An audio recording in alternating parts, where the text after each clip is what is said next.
Պատրիարքարանում քիչ առաջ ավարտվեց ամենաերկարատև սինոդի նիստերից մեկը, հայտարարություն արեց նորին Սրբություն Իլարիոնը։ Նրա խոսքով ընդլայնված եկեղեցական ժողովը տեղի կունենա Սամեբայում, երրորդության տաճարում, իսկ նիստի ավարտին հայտարարություն արեց Պատրիարքարանի հասարակության հետ կապերի ծառայության ղեկավարը Անդրեա Ջագմայիձեն։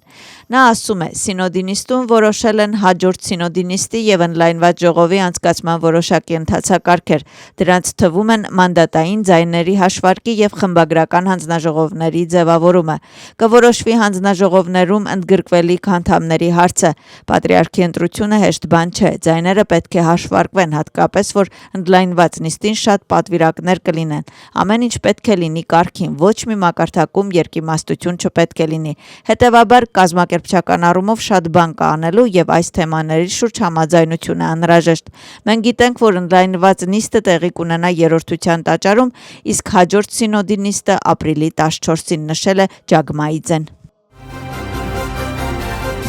Պատրիարքի ընտրության թեման քաղաքական կուսակցությունների քննարկման առանցքայնում է։ Կառավարությունն ու ընդդիմությունը մեղադրանքներով մատնացույց են անում միմյանց, ավելի կոնկրետ միմյանց մեղադրում են եկեղեցական գործունեությանը միջամտելու փորձի մեջ եւ ընդգծում են սինոդի որոշման անկախության կարեւորությունը։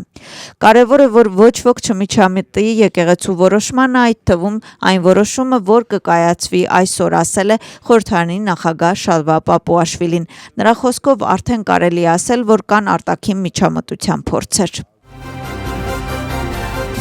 Գների կարգավորման հարցերի շուրջ աշխատանքները ընթացքի մեջ են։ Այսօր խորհրդարանի ժամանակավոր հանձնաժողովը լսել է խոշոր դեղատնային ցանցերի ներկայացուցիչներին։ Դրանց թվում էին PSP-ն, Ավերսին, Փարմադեպոն, GPC-ն եւ Impex-ը։ Հիմնական շեշտը դրվել է այս դեղերի ցանկի ընդլայնման վրա, որոնց վրա կգործեն հղման գներ։ Զեկույցը նաեւ անդրադարձել է այսպես կոչված զամբյուղի ստեղծմանը, որը կներառի անհրաժեշտ դեղամիջոցներ եւ սուբսիդավորման պետության կողմից։ Վրաց սլավոնական ռազմավարական գործընկերություն, ընդհանուր տեսլականներ եւ ապագա համագործակցություն։ Սրանք այն թեմաներն էին, որոնց վրա նախագահը կենտրոնացել է Սլավոնիա կատարած իր այցի ընթացքում։ Այսօրվա քննարկումների ընթացքում Միխեիլ Ղավելաշվիլին նշել է, որ երկրների միջև հարաբերությունները կդառնան ավելի հաճախակի եւ ակտիվ։ Նրա խոսքով խորհրդարանների միջև հարաբերությունները կբարելավվեն։ Նախատեսվել է խորհրդարանի նախագահի այցը Սլովակիա։ Հանդիպումները կենտրոնացած է միջին միջանցքի զարգացման եւ Վրաստանի դերի վրա։ Երկրորդ օրն է, ինչ քննարկման առանցքայնում է Վրաստանում միջազգային թափանցիկության տնօրեն Էկա Գիգաուրիի զեկույցը Նիդերլանդների խորհրդարանի արտաքին հարաբերությունների հանձնաժողովին։ Գիգաուրին անդրադարձել է 500 օրյա բողոքի ցույցին եւ նշել, որ վրացական երազանքի եվրոպական ընտրությունը գտնվում է անմիջական հարձակման տակ։ Վրաստանի միջազգային թափանցիկության տնօրենի խոսքով հարյուրավոր խաղաղ ցուցարարներ դարձել են ոստիկանության դաժան եւ համակարգված բռնության զոհ, երկրում կա մոտ 120 քաղբանտարկյալ։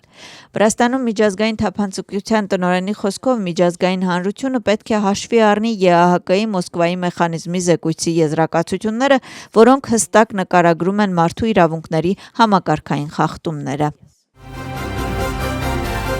Ընդդիմադիր դաշինքի կողմից հայտարարված ազգային մոբիլիզացիայի արշավը կրկին քաղաքական գնահատականների թեմա է։ Սա ներառում է բնակչության հետ անմիջական շփման մեկնարկ եւ մայիսի 26-ի մեծ հանրահավաք։ Ընդդիմության որոշ անդամներ դրական են վերաբերում այս որոշմանը, ոմանք էլ տարակուսում են եւ ասում, որ նման գործողությունները միայն օգտակար են վրացական երազանքի համար։ Իշխող թիմը պնդում է, որ ընդդիմության նոր արշավը անարդյունք կանցնի։ Վրաստանում նախորդ տարվա նոյեմբերին կործանված թուրքական C-130 տիպի ռազմատրանսպորտային ինքնաթիռի վրա արտաքին միջամտության կամ պայթյունի հետքեր չեն հայտնաբերվել։ Այս մասին նշված է Անկարայի գլխավոր դատախազության հայտարարության մեջ։ Հայտարարությունը տարածում են թուրքական լրատվամիջոցները։ Հայտարարությունը հիմնված է Թուրքիայի ժանդարմիայի գլխավոր հրատարակության զեկույցի վրա։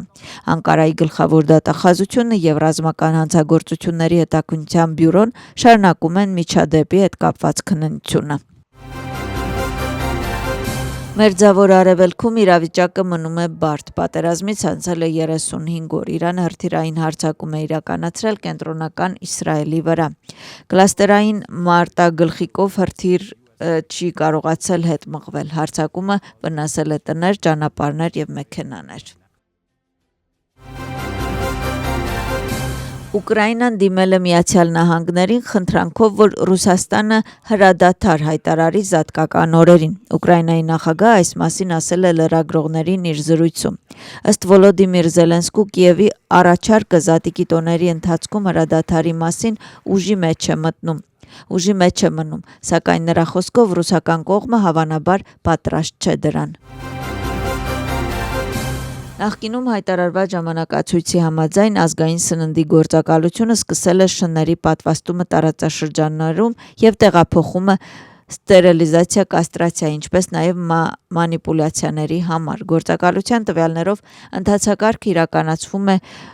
շնատերերի և շահառու կողմերի հետ համաձայնությամբ, ինչպես նաև համապատասխան արձանագրությունների ստորագրությամբ։